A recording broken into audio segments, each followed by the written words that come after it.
Hi everyone, my name is Adarsh Mishra and आप देख रहे हैं यूथ नेशन कोडर्स। आज हम लोग बात करने वाले हैं placement drive MCQs in Python के पार्ट 20 के बारे में, जिसमें हम लोग 20 के 20 एमसीक्यूज अपने देखने वाले हैं। तो चलिए शुरुआत करते हैं अपने पहले एमसीक्यू से कि what is the output of the following code. तो मैं यहाँ पे फॉन्ट को छोटा बड़ा करता रहूँगा ताकि आपको यहाँ पे परेशानी ना हो।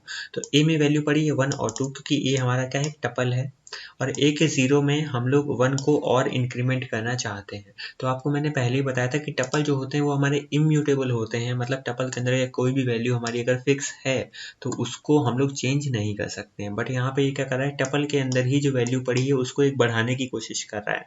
तो ऐसा तो पॉसिबल है नहीं, लिस्ट होती तो बात अलग थी। तो यहाँ पे हमारी क्या आ जाएगी, हमारी टाइप एरर आ जाएगी, क्योंकि यहाँ पे हमारा टपल का क्या टाइप होता है, हमारा इम्यूटेबल होता है। हमारा आंसर आ जाएगा option number C. Question number 2 पे आते हैं। हमसे कह रहा है suppose we have two sets A and B. तो चलो मान लिया कि हमारे पास यहाँ पे दो सेट हैं। तो हमसे कह रहा है अगर हम लिखते हैं कि a is less than b, तो इसका क्या आधार है, किस बेसिस पे हमें आंसर मिलता है। तो आपको यहाँ पर कुछ समझना पड़ेगा कि हमारे पास मान लो दो सेट हैं, एक है हमारा a, दूसरा है हमारा b। अब हम कह रहे हैं a is less than b, तो खुद से सोचो कि मान लो कि हमारे पास एक सेट a है जिसमें वैल्यू पड़ी है अगर तो 1, 2 और 3। ठीक है, मैं इसको यहाँ पे ना दिखा के मैं डायरेक्टली आपको यहाँ पे शेल पे दिखाता हूँ ताकि आपको समझ में भी आता रहे। 1 और 2 तो 3 पड़ी है। अब मान लो मेरे पास एक दूसरा सेट है बी नाम का, जिसने वैल्यू पड़ी है 1, 2, 3, 4, 5, 6। दो सेट है हमारे पास। अब अगर मैं आपसे कहता हूँ कि a is less than b, तो इसका मतलब है ये हमें ट्रू तभी देगा जब a जो है ये मेरा सबसेट होगा b का। सिंपल। अगर मेरा b a से बड़ा है, इसका मतलब क्या है कि b में वो सारे एलिमेंट हैं जो अगर a में हैं, तो हमें आंसर मिल जाएगा कि हाँ भाई सही बात है। अब इसको दूसरी तरह से कैसे देख सकते हो कि a is subset of b। ठीक है, a सबसेट ऑफ b मतलब जो a में एलिमेंट हैं वो b में तो होंगे ही, और b में उससे ज़्यादा भी हो सकते हैं। तो इसका आंसर हमें मिल जाएगा ट्रू। तो a is less than b, तो इसका मतलब a जो है वो अगर सबसेट है b का, तभी हमारा ये हमें ट्रू देगा। तो हमसे क्वेश्चन क्या कह रहा है, मान लो दो सेट हैं a और b, तो a और a is less than b कब होगा, जब a हमारा एक सबसेट होगा b का। तो हमसे क्या कह रहा है कि अगर लेन ऑफ a अगर कम होगी लेन ऑफ b से, गलत है। अगर a हमारा प्रॉपर सबसेट है तो बिल्कुल सही बात है, अगर a हमारा प्रॉपर सबसेट है तभी हमारा a is less than b हमें क्या देगा, ट्रू देगा। अभी हम लोगों ने यहाँ पे करके भी देख लिया। हमसे कह रहा है इसमें से आपको रिजर्व वर्ड जो हमारे पाइथन में होते हैं उसको सेलेक्ट करना है। तो यहाँ पे एल्स जो है ये भी हमारा एक रिजर्व वर्ड है। रिजर्व वर्ड को कह सकते हो, कीवर्ड कह सकते हो।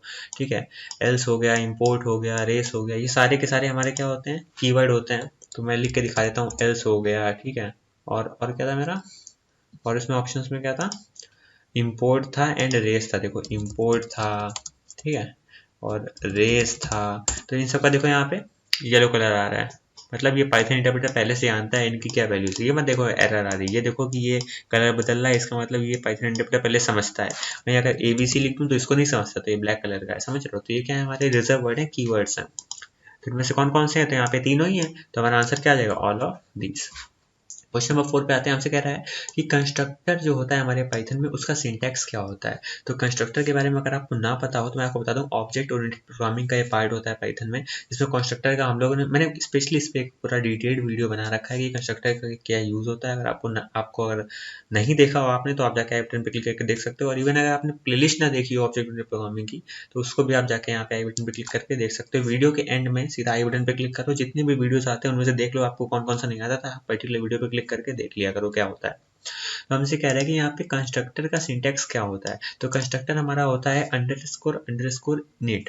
तो यहाँ पे आप देख लो कहाँ पे लिखा हुआ है अंडरस्कोर, यहाँ पे लिखा है डिफाइन करो अंडरस्कोर इनिट अंडरस्कोर, मतलब हम लोग एक मेथड होता है। तो इनिट हमारा ये वाला बिल्कुल सही है, पहला वाला। दूसरे वाले में एक अंडरस्कोर लगा है, जबकि हमारे इनिट में हमेशा दो अंडरस्कोर लगने जरूरी है।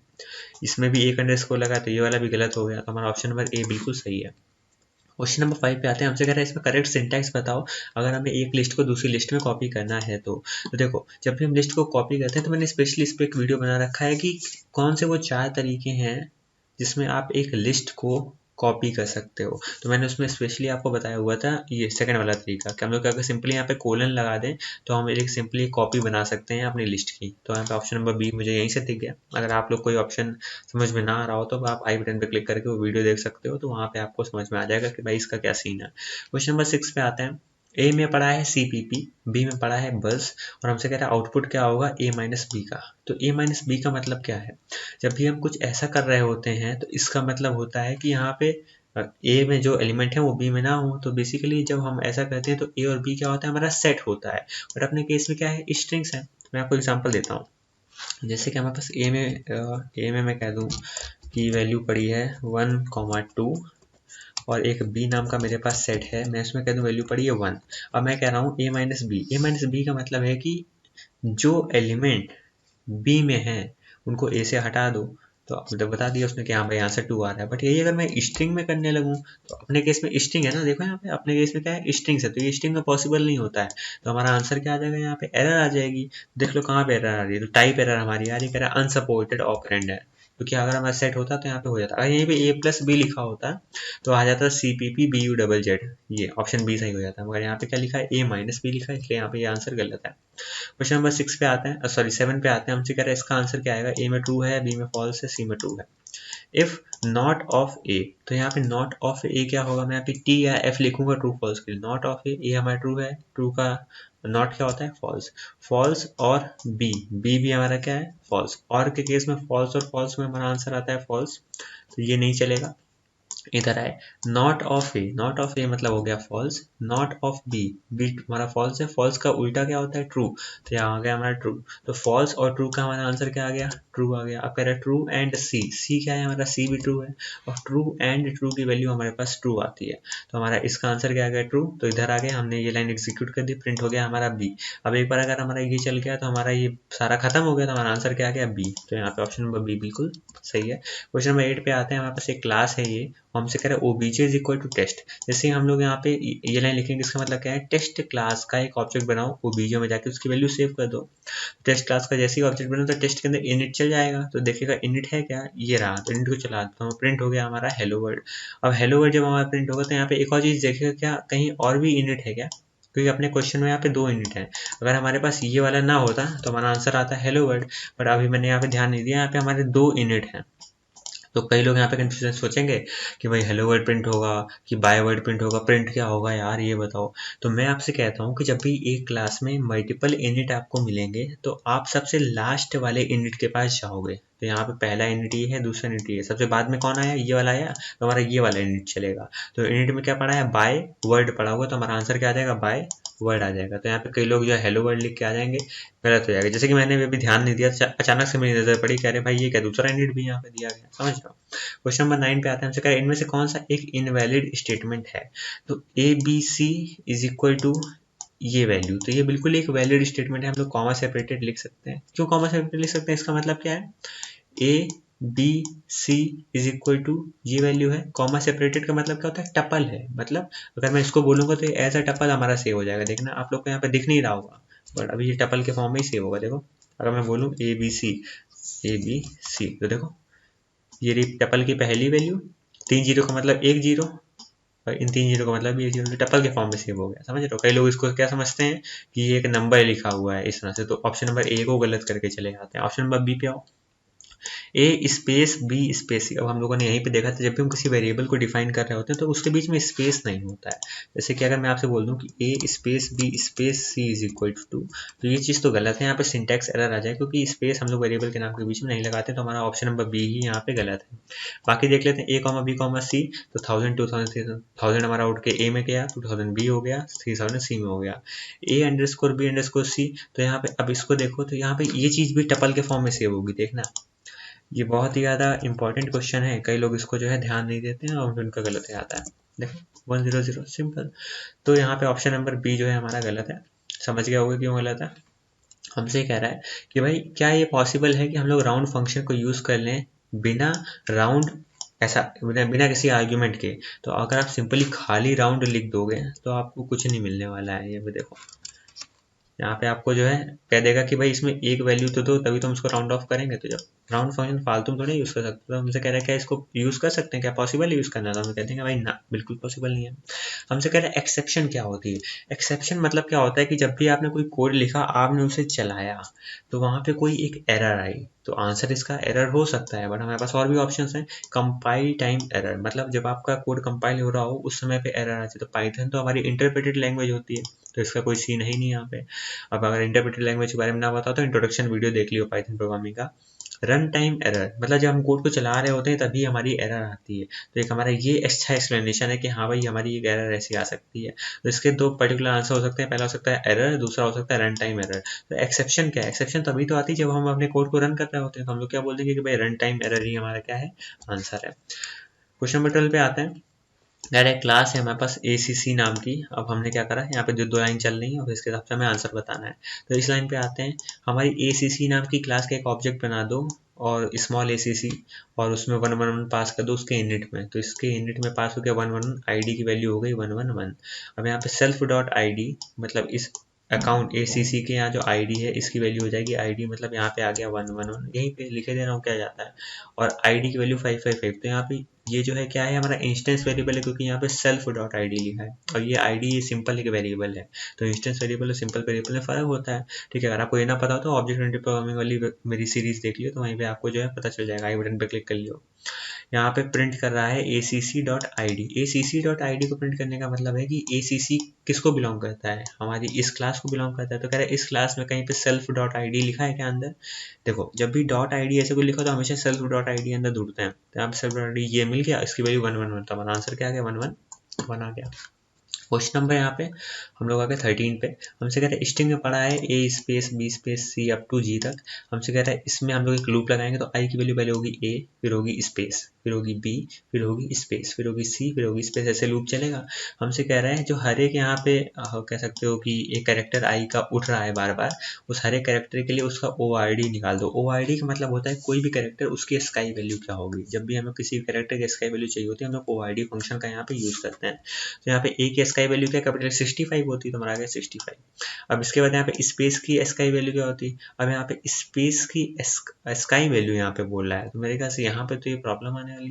एक मिनट, स्पेस का स्काई वैल्यू मुझे याद नहीं है, बच्चे कर लेते हैं। ORD हमारी स्पेस का क्या होता है, स्पेस का शायद अराउंड 32, हाँ तो 32 होता है। तो हमारा इसका आ जाएगा 32, तो हमारा आ गया 32। फिर आता है C का होता है हमारा 66 ऐसे, तो हमारा ऐसे जो है सॉरी उसके बाद आएगा B का होता है हमारा 66, C का होता है 67, मतलब 65 से चालू होता है आगे तक जाता है। तो ऑप्शन नंबर A यहाँ पे बिल्कुल हमें सही लग रहा है। क्वेश्चन नंबर 14 पे आते हैं। कह रहा है काउंट की वैल्यू 1 है। उसके बाद हमारे पास एक यहाँ पे मेथड है डू दिस नाम का, हम उस फंक्शन है डू दिस नाम का, इसे हम लोग कॉल कर रहे हैं। कॉल करा ग्लोबल काउंट, तो मतलब काउंट की वैल्यू 1 जो है वही इस फंक्शन के अंदर भी अब यूज होगी। और फॉर I इन 1 2 3 आई की वैल्यू पहले 1 होगी, 2 होगी, फिर 3 होगी, और जितनी बार भी लूप चलेगा उतनी बार हम लोग काउंट की वैल्यू को एक एक बढ़ा रहे हैं। तो पहले काउंट की वैल्यू 1 थी, ये लूप कितनी बार चलेगा, 3 बार चलेगा, तो काउंट की वैल्यू कितनी बार बढ़ेगी, 3 बार बढ़ेगी। एक एक करके बढ़े तो काउंट की वैल्यू 3 बार बढ़ेगी, तो कितनी हो जाएगी, पहली बार बढ़ाओ तो हो जाएगी वैल्यू 2, दूसरी बार लूप चलेगा तो वैल्यू हो जाएगी 3, तीसरी बार चलेगा वैल्यू हो जाएगी 4। तो हमारा आंसर क्या आ जाएगा, A मतलब 4। क्वेश्चन नंबर 15 पे आते हैं। हमारे पास डिक्शनरी है, की वैल्यू पेयर रखे हैं हमारे सामने, आप देख सकते हैं यहाँ पे की वैल्यू पेयर है। इसमें डिक्शनरी में डिलीट कर दो 1 को, तो यहाँ पे 1 वाली की जो है हमारी क्या हो गई, कह सकते हो कि डिलीट हो गई। हमसे कह रहा है कि हमारी डिक्शनरी में 1 नाम की की बनाओ और उसके सामने 10 डाल दो। तो मैं कहता हूँ 1 नाम की की बनाई और उसके सामने मैंने 10 डाल दिया, भाई ये लो। हमसे कह रहा है अब इसमें 2 नाम की है कोई, उसको डिलीट कर दो, भाई ये रही की, इसको डिलीट कर दिया।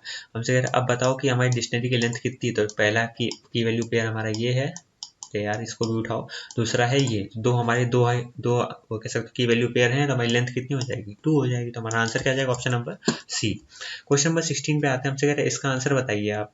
यहाँ पे x की वैल्यू है 100, हमारा एक फंक्शन f1 है, फिर फंक्शन f2 है, हम लोग यहाँ पे प्रिंट कर रहे हैं x को। अब ये बताओ फंक्शन हमने 2 बना दिए बट इनको कॉल नहीं करा गया है, तो इसका मतलब इनका कोई यूज ही नहीं है कोड में। और यहाँ पे हम प्रिंट कर रहे हैं x को, तो हमारा आंसर क्या आ जाएगा 100, सिंपल। ऑप्शन नंबर A यहाँ पे बिल्कुल सही हो जाएगा।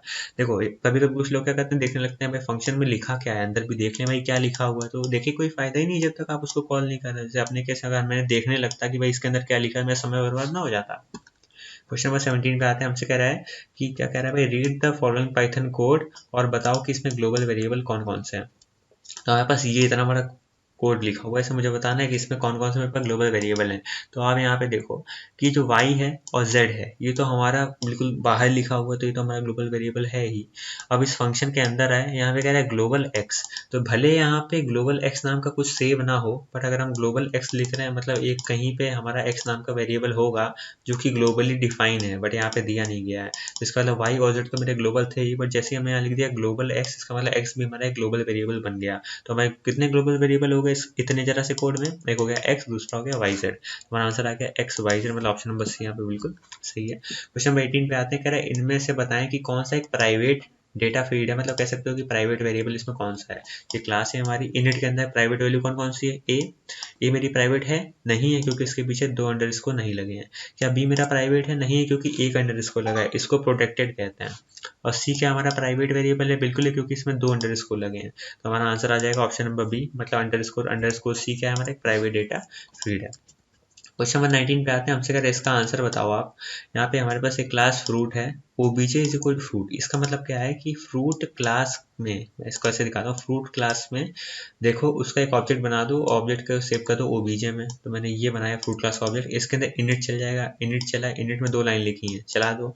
प्राइस की वैल्यू सेट हो गई 100 और बैक्स की वैल्यू जो कि प्राइवेट है वो सेट हो गई 5। obj.display मतलब फ्रूट्स क्लास में डिस्प्ले नाम का मेथड देखो है क्या, इसमें देखा डिस्प्ले नाम का मेथड ये रहा, फिर इसको चला दो, चलाया, प्रिंट कर रहा है self dot underscore underscore backs. तो यहाँ पे self dot underscore underscore backs को प्रिंट करेगा तो आंसर आ जाएगा 5। तो यहाँ मेरा आंसर आ जाएगा 5। तो कह रहा है कि ऑप्शन क्या क्या है, कह रहा है प्रोग्राम में एरर आएगी क्योंकि डिस्प्ले जो है वो प्राइवेट क्लास को प्रिंट करा। ऐसा थोड़ी ना, खुद के प्राइवेट चीज़ों को तो यूज़ कर ही सकते हैं ना वो क्लास।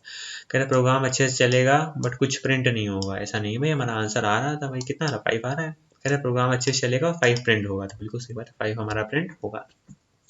क्वेश्चन नंबर 20 पे आते हैं, हमसे कह रहा है इसका आंसर बताएं आप। क्लास स्टूडेंट है मेरे पास, इतनी बड़ी बनी हुई है, ओबीजे इज इक्वल स्टूडेंट बोला मैंने। इसका मतलब क्या है कि एक स्टूडेंट क्लास का एक ऑब्जेक्ट बना दो ओबीजे नाम का और स्टूडेंट के अंदर इनिट चला दो, इनिट देखेगा, इनिट चल जाएगा, मार्क्स की वैल्यू सेट हो गई 97 और सीजीपीए जो कि एक प्राइवेट वैल्यू है उसका सेट हो गया 8.7।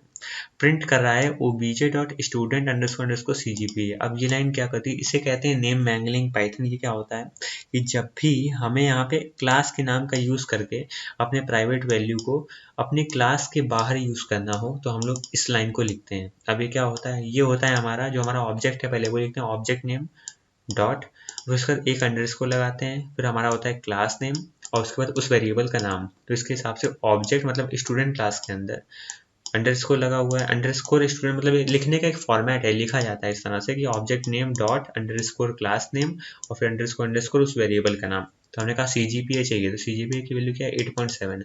अगर मैं सिंपली यहाँ पे ओबीजे डॉट सीजीपीए लिखता तो मुझे यहाँ पे एरर देता क्योंकि हम लोग क्लास के बाहर से वैल्यूज को एक्सेस नहीं कर सकते हैं। बट यहाँ पे इसने पूरा फॉर्मेट दिया गया है, इस तरह से हम लोग को एक्सेस करने का, तो हमारा आंसर आ जाएगा 8.7। तो हमारा आंसर क्या है, द प्रोग्राम रन्स फाइन, 8.7 हमारा प्रिंट हो जाएगा। तो क्वेश्चन नंबर 20 भी हमारे इस तरह से सॉल्व हो जाएगा। तो मेरे ख्याल से सारे के सारे क्वेश्चन इसमें आसान थे। तो placement type MCQs in Python का हमारा पार्ट 20 भी कंप्लीट होता है।